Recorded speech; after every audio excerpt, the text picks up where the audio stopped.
Saio hau Nafarroako gobernuak diruz lagundu du.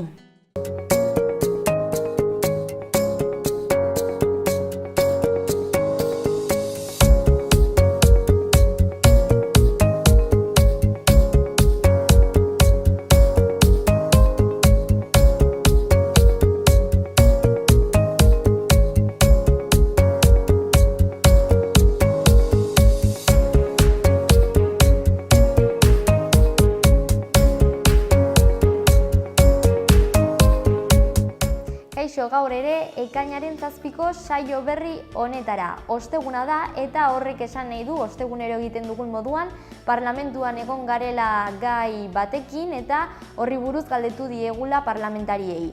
Aste honetan tokatu den gaia Altsasuko gazteen sententzia izan da eta gero haien erantzunak ikusi nahi baldin badituzue, ez galdu gaurko saioa. Gaur gainera ere, egun hauetan arrotsapean aste kulturala ospatzen ari dira, eta atzo adibidez, Pirritx, Porrotx eta Marimototx paiazoek ikuskizuna eskaini behar zuten. Eskaini zuten, baina Porrotx ezen han egon gero ikusiko duzuen moduan, baina han gu bai egon ginela, beraiekin egon ginen, izan ere, elkarrizketatu genien, eta gero ikusiko duzue zenolako elkarrizketa polita eta divertigarria izan zen.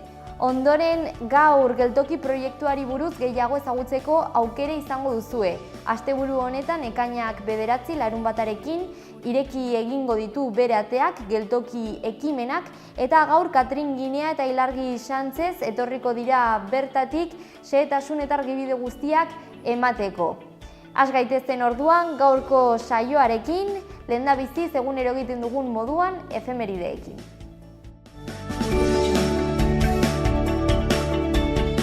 Gaurko ekainaren 7ko lehendabiziko efemeridea 1914 urtean gertatu zen.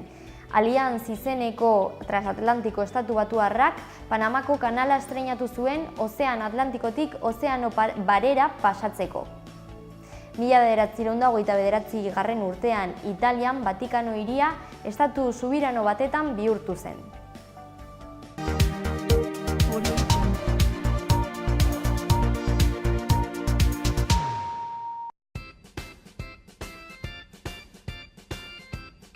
Arratsaldeon ikusentzule, hauek dira ekainaren 7ak utzi dizkigun titularrak. Iruñeak haur eta nerabeendako plan bat izango du lehendabiziko aldiz. Protagonistek eurek, familiek, udal teknikariek eta arloko aditu eta profesionalek eginikoa izango dena. Planak haurren, nerabeen eta helduen eskariak eta kezkak jasoko ditu.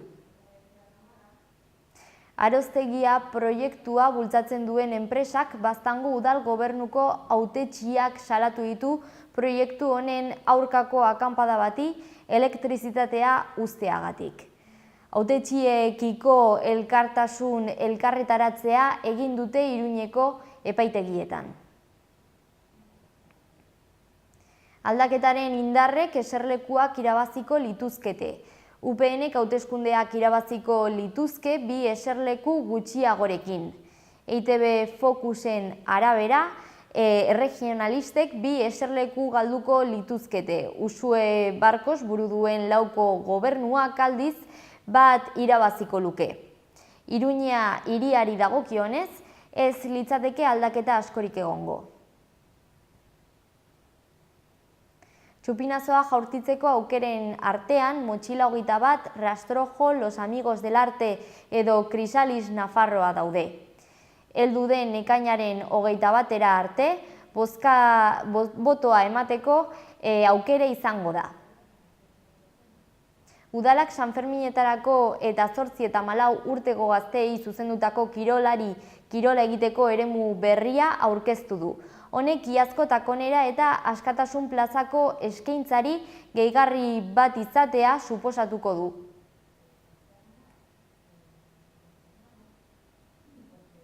Gobernuak bertsolaritza kultura intereseko ondasun inmaterial izendatu du. Exekutiboak nabarmendu duenez, bertsolaritza babesteko neurriek, kakotxen artean hauek bere hitzak direlako, honen fosilizazioa naiz bereizgarritasunaren eta autonomiaren galera saihestu beharko dituzte.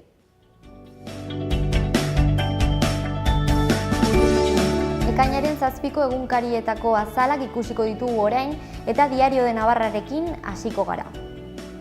Lerroburu hau nabarmentzen da. Sánchezek gobernu tekniko bat izendatu du eta 11 emakumeekin. Azaleko argazkiak gobernua osatzen duten politikari horiek erakusten ditu. Diario de Noticiasera pasako gara orain. Lerroburu nagusian hurrengoa irakurri daiteke. Sánchezek bokazio luzeko gobernu bat osatu du eta bere aliatuen artean lehendabiziko zalantzak sorrarazten ditu. Azaleko irudian ikasle talde bat Ezkabako San Cristobal gotorlekua bisitatzen ikusi daitezke. Gazteriak ere memoria dauka izenburupean. 9 institutuetako 400 ikaslek hartu zuten parte. Gara egunkariarekin jarraituko dugu, komunikabide euskaldunetara pasa baino lehen. Lerroburu nagusian hau ipini dute. Osakidetzak soilik 3 espezialitate medikuen lan eskaintza publikoa etendu ditu. Azaleko argazkian Grande Marlaska epailea ageri da. Izenburu honek laguntzen du irudia. Grande Marlaska torturarik ikusten ez duen epaile izatetik barne ministroa izatera. Orain bai, hedabide euskaldunekin jarraituko dugu eta berria egunkariarekin hasiko gara. Goian lerroburu nagusian, 3 espezialitatetako azterketak eten ditu osakidetzak filtratu direlakoan. Beherago azaleko argazkian hor Grande Marlaska eta Zela ageri dira. Grande Marlaska barne ministro izango da, Zela hezkuntzakoa, izenburuak laguntzen du irudia. Bekaldean gainontzeko edukiak ditugu. Arian atalean, Nafarroako gobernua Altsasukoen aldeko protestan izango da. Alboan eskuinean txikitik handira haiek ere eragiteko. Ondoan aurren kontrako sexu abusuen aurka begiak zabaltzeko eskatu dute. Kirolari dagokionez, Euskadi Muriasek bat egitea eskaini dio Euskadi Fundazioari. Eta kultura atalean Felix Palomero Baluarte Fundazioko zuzendaria ageri da argazki txiki batean eta izenburua bere hitzek osatzen dute. Ateak ireki behar dizkiegu orain arte Baluarten espaziorik ez zutenei. Euskal Herria irratiarekin bukatuko dugu. Euskal Herria irratiko webgunearen ezkerreko iskinean goian epailearen aurrean izan da Baztango alkatea Palacio de Arostegiaren salaketagatik deklaratzen. Berria daukagu. Ondoan eskuinean Etxauribarko Gerezi Goiztiarren 175 galdu dira eguzki faltagatik. Beherago ezkerrean, aldaketaren indarrek eserlekuak irabaziko lituzkete. UPNek irabaziko lituzke hauteskundeak 2 eserleku galduta. Bukatzeko eskuinean oraindik beherago, txupinazoa nork jaurtiko duen erabakitzeko aukera. Eta hor hautagaiak ikusi daitezke.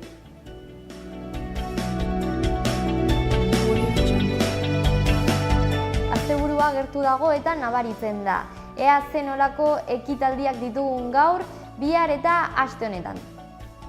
Ekainaren 15 arte planetarioan, Ezkaba 1998-2018 erakusketa ikusgai egongo da.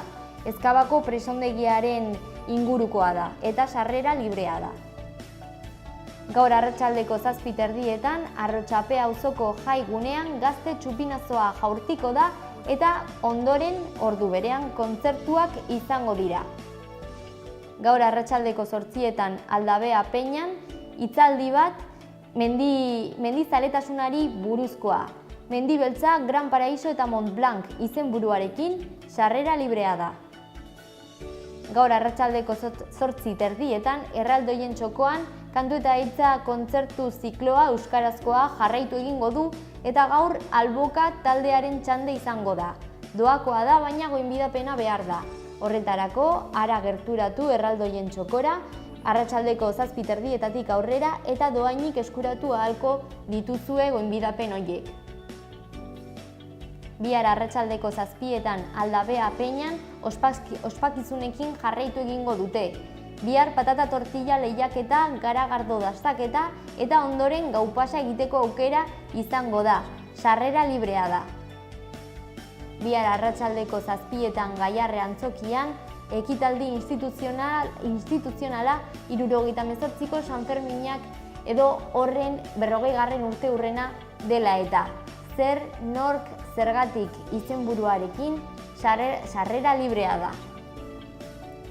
Ekainaren 15 arte Egolen Baionan zinema jaialdia ospatuko da, zinemaren eta emakumeen 32. erakusketa internazionala. Arratsaldeko 8etan esan bezala, El Orden Divino pelikula proiektatuko da eta sarrerak 5,5 euro balio du.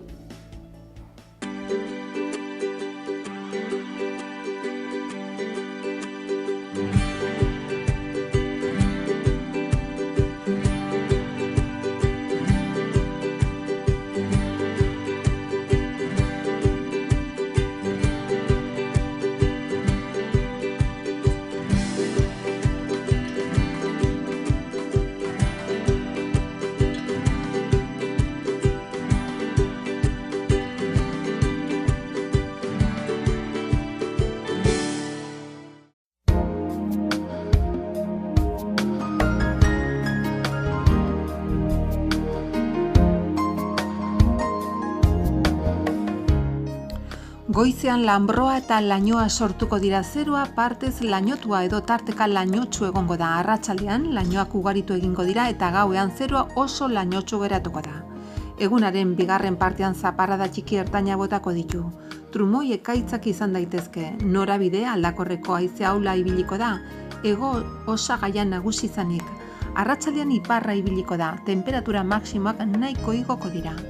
Ostiralean zerua lainotsu edo oso lainotsu egongo da, zaparrada txiki ertaina botako ditu, probabilitate handiagoa izango da egunaren bigarren partean.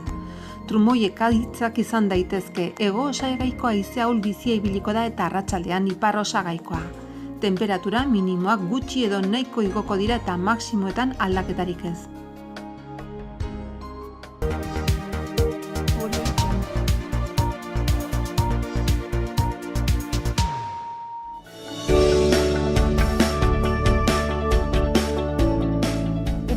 Albisteen txanda, noain ikusiko dugu lehenengo. Bihar Kanbalatxe kolektiboaren jozkintza tailerrean egindako lanen erakusketa ikusteko azkenengo eguna izango da. Arratsaldeko 4:00 gaueko 9:00 arte bisitatu daiteke, Noaingo Zentru Kulturalean. 3 eta 12 urte bitarteko aurrei edo umeei zuzendutako udako kanpaldietan izena emateko epea irekita dago ekainaren 13 arte, hurrengo astera arte. San Miguel ikastetxe publikoan egingo dira ekainaren 20tik irailaren 5 arte. Ekainaren 24ean, igandearekin goizeko 10etan Noaingo Foru plazatik Herri Krosaren 17. edizioa irtengo da. Bertan parte hartzeko, ekainaren 22 arte gauzatu ahalko da inskribaketa rockdesport.com webgunearen bitartez. Bestalde, 2018 urteko lehendabiziko 6 hilekoaren hiri eta herri kontribuzioa borondatez ordaintzeko epea irekita dago uztailaren 2 arte. Informazio eta argibide guztiak udalaren webgunean kontsultatu daitezke. Oltzako zendeara pasako gara orain. Gitarra eta hezkuntza musikala irakaslearen zerrenda osatzeko deialdia egin du udalak. Xehetasun guztiak udalaren weborrian. Orkoiengo herriko bestak direla eta ekainaren 21 eta 22an, baita irailaren 28an ere, Orkoiengo osasun etxea eta honen menpe dauden kontsultategiak itxitak egongo dira goizeko ordutegian. Larrialdiei dagokienez, zerbitzua irekita egongo da 112 telefonora deitu, 112. Uharterekin jarraituko dugu. Uharten hiri kanpaldiak egingo dira udan gazteleraz eta baita euskeraz ere. Apuntatzeko epea ekainaren 8an bihar itxiko da, ostiralarekin. Eta izen emate hori gauzatzeko udaleko erregistro orokorrera jo daiteke edo agiri eta dokumentazio guztia euskaraz zerbitzua abildua uharte atxerekin hasieran.es helbidera ere bidali daitezke. Xehetasun guztiak ere udalaren webgunean kontsultatu daitezke.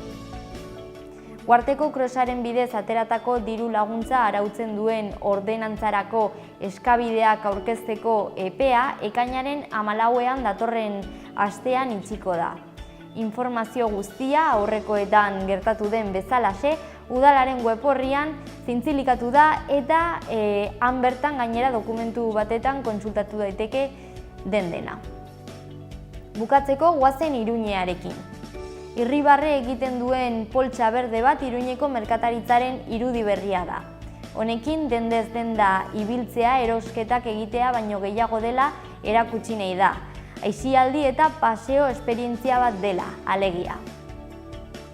Iruñearekin jarraituz, udalaren LGTBI kolektiboetarako diru laguntzen deialdian 13.060 euro banatu dira elkartez berdinen artean. Alde batetik Hortzadar LGTB bere kanpaldi proiektuak Iruñeko LGTBI gazteen arteko topaketak bultzatu dituelako, gehitu elegi arrotasunaren aldeko antzerkia dela eta Krisalis Nafarroa sortutako transexualitateari buruzko hezkuntza programarengatik eta eginiko sentsibilizazio kanpainarengatik, eta azkenik Nafarroako IESaren kontrako hiri komisioa ekintza eta mugikorrendako aplikazioen bitartez eskainitako sexu osasuna eta prebentzio programaren ondorioz.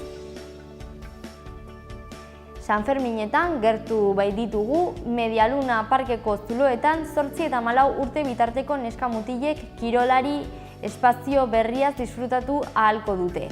Izenak dioen moduan, kirol jarduerak eskainiko dira. Esate baterako, eskubaloia, golf, piraguan egiteko paseoak edota herri kirolak beste batzuen artean. Ekintza guztiak doakoak izango dira. Jaien harira gaur txupinazoa nork jaurtiko duen aukeratzeko botoa emateko epea ireki da. Pamplona.es eta sanferminoficial.com webguneen bidez bozkatu daiteke. Baita Zibiboxen bidez eta 010 telefono zenbakira deituz. Salamankako udalak Jesus Munarrizi Iruñeko udaltzaingoaren buruari alegia domina eman dio meritu poliziala eta kolaborazioa sarituz.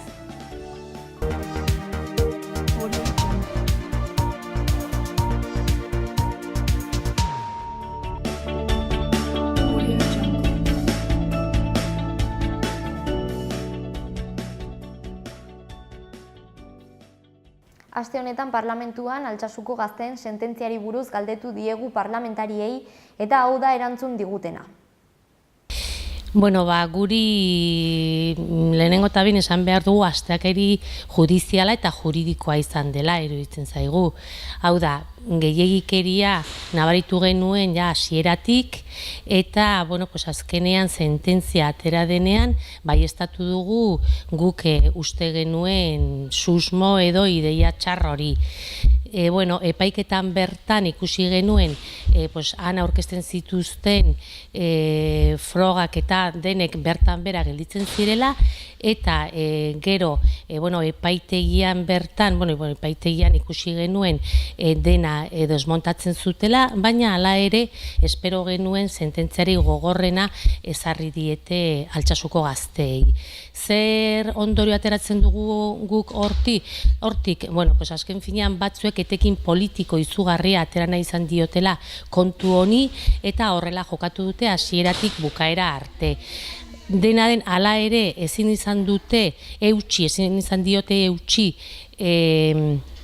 delitu terroristari, baina ahal izan duten sententziarik gogorrena ezarri diete Altsasuko gazteei. Geroa baik, lehendabiziko momentutik argi eta garbi esan zuen Altsasun gertatutakoa ez zela terrorismoa. Eta beraz, Iruñan epaitu behar zela gertatutakoa.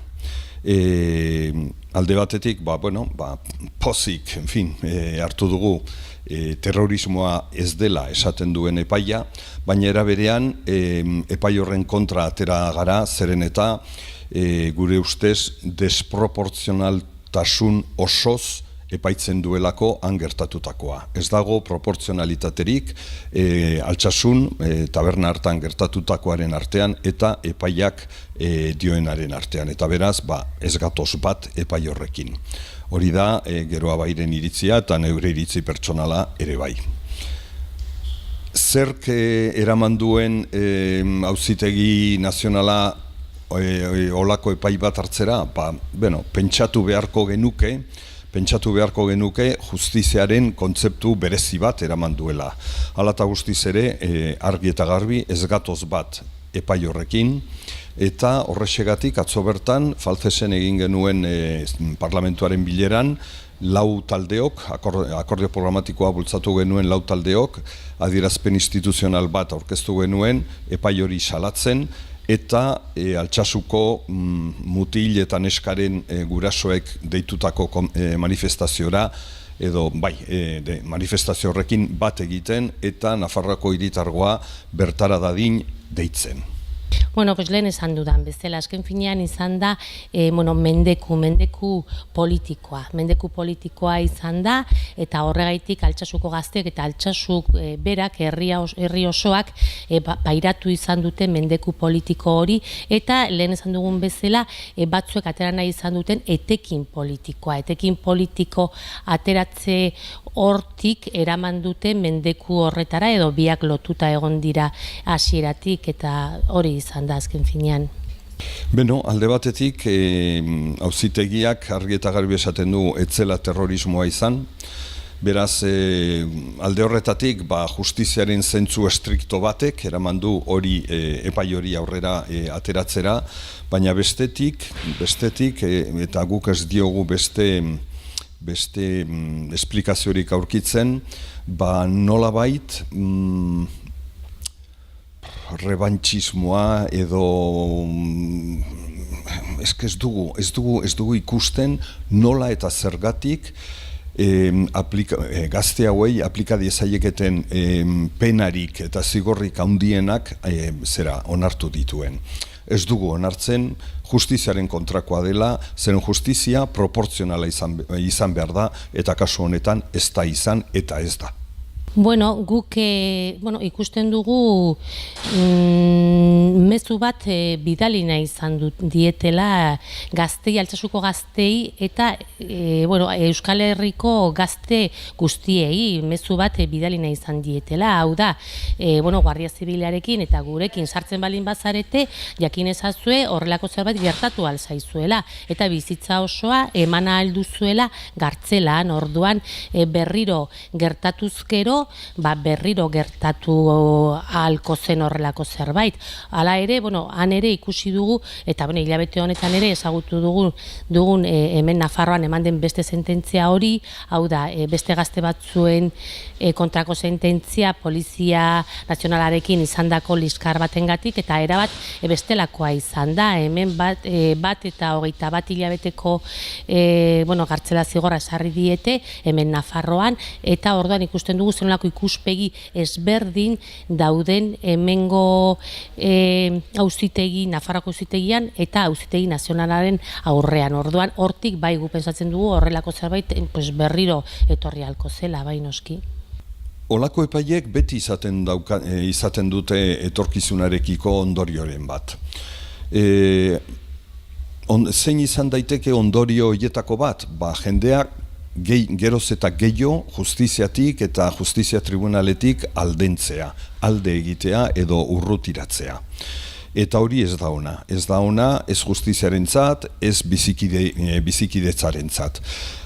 Guk uste dugu pertsonok zerbaitetan sinistu egin behar dugula, eta adibidez, epaietan sinistu egin behar dugula, baina olako sententziek, manadaren kasuan emandako sententzia kontutan hartuta baita ere, sententzia guzti hauek ondorio hori daukate. Jendeak geroz eta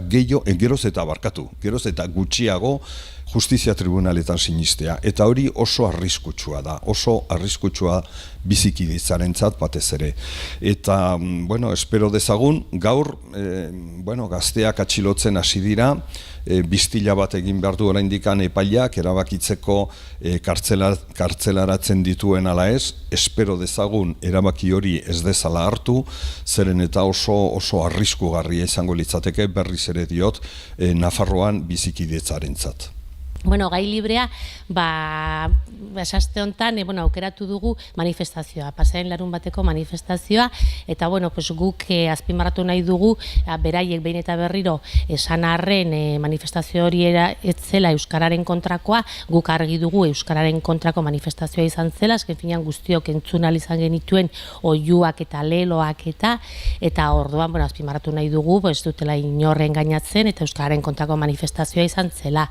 Hori alde batetik, eta gero, han parte hartu zuten muturreko indarroien artean PSN ere ikusi ahal izan genuela, eta gu gure buruari galetzen diogu ea zer demontre egiten zuen PSN-ek,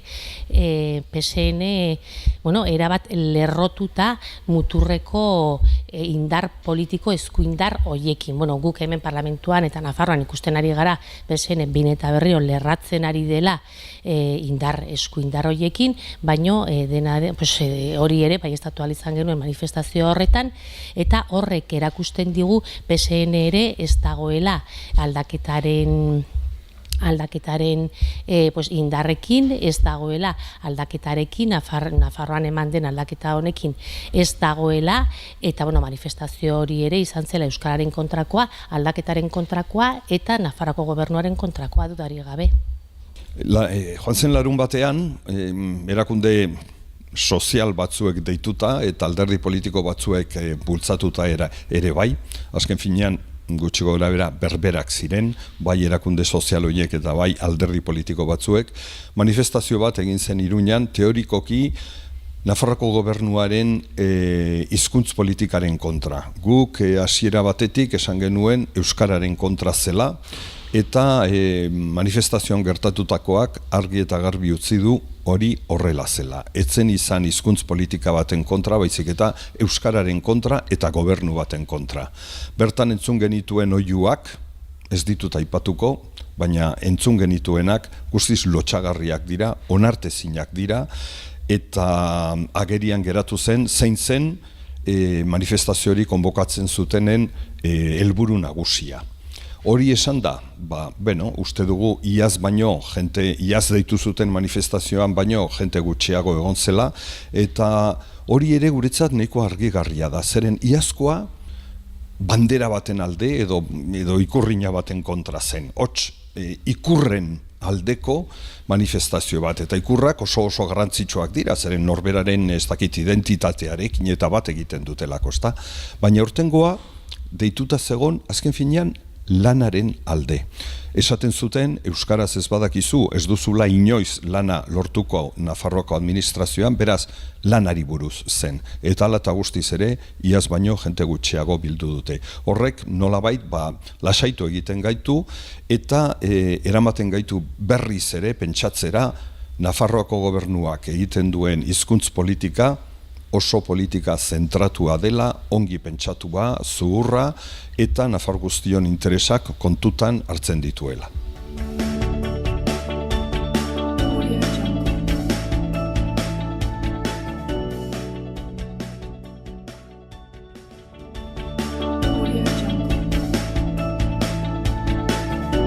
Ingelera tailerrerako 3 hezitzaile behar dira Iruñan. Haur hezkuntza, lehen hezkuntza edo antzeko ikasketak eskatzen dira. Ingelera C1 maila beharrezkoa da. Ekainarako kontratu eginen zaie, kurrikuluna bidali, mtpamp, abildua, mtgrupo.com helbidera. Erreferentzia eginez, talleres junio.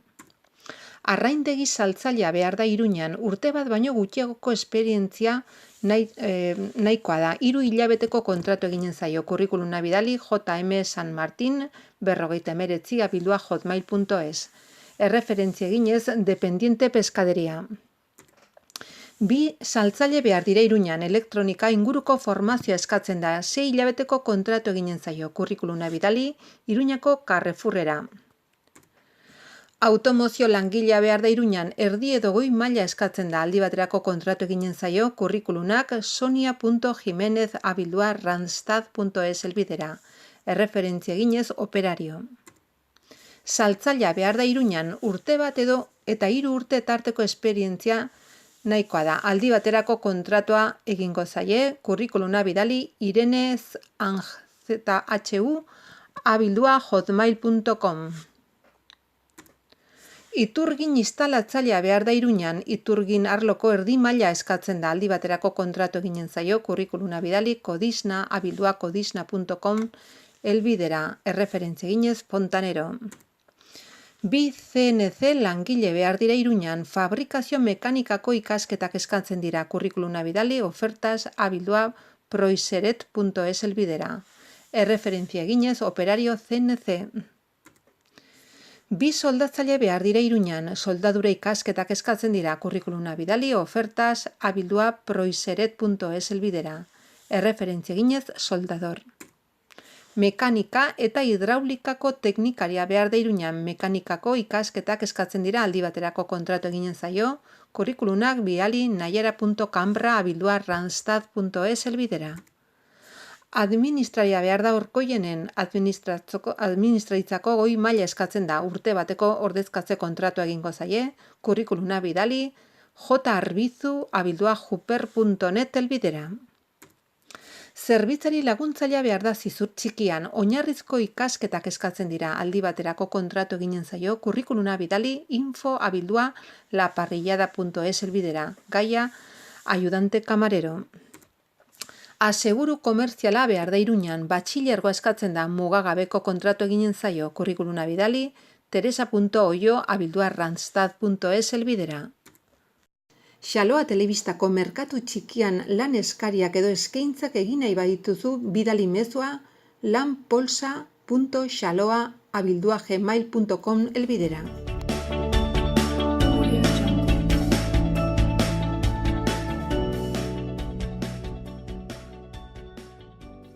Ternera de Navarra, Nafarroko aretxea. Baserre inguruan eta 4 hilabete arte amaren esnearekin azitutako aretxeak. Goi mailako haragia, berme sanitario osokoa. Zure mailan Nafarroko aretxea, Ternera de Navarra, geurea. Beti teknologi berriaren aldeko apostu eginez. Bere kalitatean efikazia areagotuz eta betiko sukalde ekonomikaren goxotasuna mantenduz. Aukera handia ekonomiketan. Etxea egongela goxo eduki nahi baduzu, bizita gaitzazu, peletak, lurreko suak, erakusketa zabala. Menditxuri, Don Esteve.